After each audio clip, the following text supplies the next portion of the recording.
Some of you may remember the television series Ozzie and Harriet. That goes back a while. I barely remember it. Way back.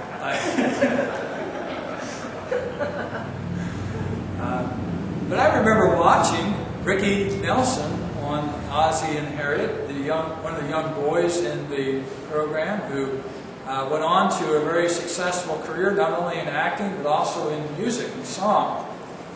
He was the author of many of the top Billboard hits of the day and was very popular. Some folks, as they say, may be lucky in life but not so lucky in love. And that was somewhat the case for Ricky Nelson. He had many different relationships over the course of his life. He boasted of thousands. But there was one young woman that he said he loved. It turned out that she was a drug addict and she eventually left him. And I don't know if it was this experience that prompted him to write this song or even sing it. And I'm not quite sure if he's the author of the song. I couldn't determine for certain, but I think he's the author of it. It's a song that invites us to listen to the rhythm of the falling rain. Maybe you remember that. Listen to the rhythm of the falling rain. Okay. Tell me just what a fool I've been. I wish that it would go and let me cry in vain and let me be alone again. The only girl I care about has gone away, looking for a brand new start. But little does she know that when she left that day, along with her, she took my heart. Now listen, rain, please tell me now, does that seem fair? For her to steal my heart away when she don't care?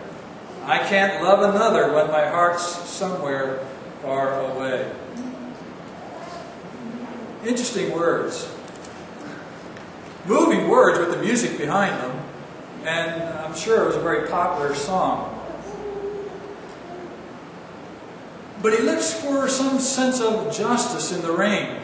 Some sense of help. And I think we can sense what he's looking for when we sit at home on a cloudy day and we hear the rainfall, the pitter-patter of the drops against our windowsill. We may be sitting in our living rooms with a cup of hot chocolate, reading a book and listening to the rhythm of the falling rain. And there's a certain peacefulness about it, a calm sense that comes over us with that pitter-patter of the rain outside. A certain peace with that rainfall. It's a beautiful image that the Scriptures also make use of in telling us about God and His ways. There are many places where the Scriptures talk about the falling rain and perhaps lessons to be learned from that rain. David, the king, when he writes the 72nd Psalm, writes a psalm about his son Solomon, and he prays that his reign, not the watery kind, but his rule, would be blessed. And that it would be like the rain on a freshly mown lawn. And you can feel or sense the beauty of that image, the smells of the freshly mown grass and the warmth of the rain coming down and softening the ground. Isaiah also makes use of this imagery of the rain. He uses it in perhaps a little bit more abstract terms. But he begins this section of our text by talking about God's bringing rain from the heavens to soften the earth, and the earth responding. But it's an interesting comparison that Isaiah makes between the rain on the one hand and God's spiritual work in the world today. His pouring down from above righteousness. Perhaps not what we would expect in a vision of rain, but Isaiah looks to the heavens above and he has this experience of the rainfalls coming across Palestine and watering the thirsty ground.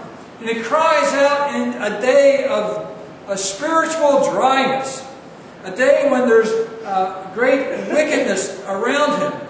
And he cries out for righteousness. And he looks above in faith to God and His sovereign work, when He will someday bring righteousness down upon the earth like the falling rain. And that image gives him a sense of hope for the days that are to come. An image of righteousness coming from above and salvation being experienced down below.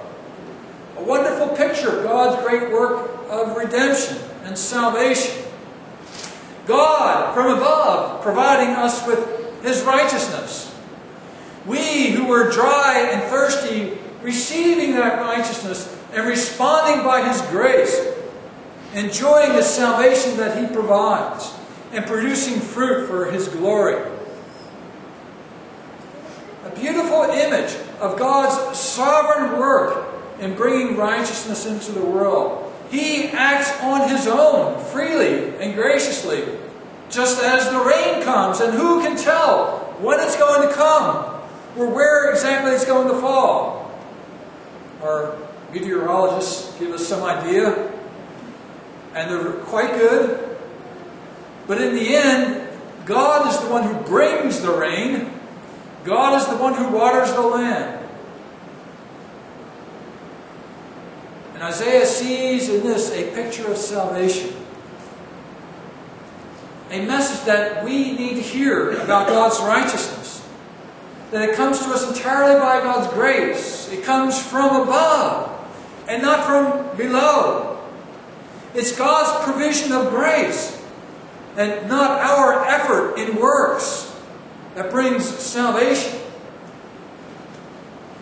And with this image, Isaiah goes counter to the spirit of his day when many were looking to themselves, assuming on the one hand that they were okay, that they did not need righteousness from above. They were already righteous enough. Oh, there were problems here and there, but generally they were okay. They observed the law. They took part in the services. Or perhaps they felt that God Himself did not observe. He was not too particular about their sin. Isaiah proclaimed the gospel that went against the spirit of his day, the spirit of self-reliance, the spirit that says that I can achieve something for God, I can do something. I can either perform good works that satisfy God, or in my sufferings I can atone for, in myself, the sins and the evils that I have done. But righteousness from above, bringing salvation, that goes against the spirit